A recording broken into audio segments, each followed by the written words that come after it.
আসসালামু আলাইকুম হুজুর, আপনার সাথে একটু কথা ছিল। হ্যাঁ বাবা, নিশ্চয়ই বলো, কি বলবা?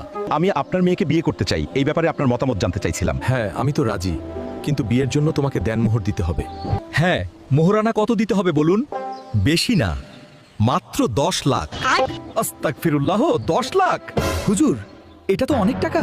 হ্যাঁ, যদি তুমি না দিতে পারো তাহলে তুমি মধুও খেতে পারবে না বাবা। একটু ডিসকাউন্ট দেওয়া যায় না হুজুর? ডিসকাউন্ট?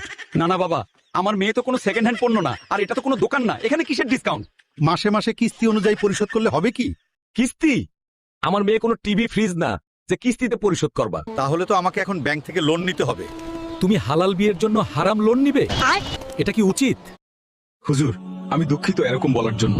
আসলে বর্তমান সমাজে বিয়েটা অনেক কঠিন হয়ে গেছে, তাই এত বছর ধরে অল্প অল্প করে বিয়ের জন্য কিছু টাকা জমিয়েছি। সেই টাকা দিয়ে আপনার মেয়েকে বিয়ে করে সংসার গোছাতে চেয়েছিলাম, এমনকি একটা বাড়িও নিচ্ছিলাম আপনার মেয়েকে নিয়ে থাকবো বলে। কিন্তু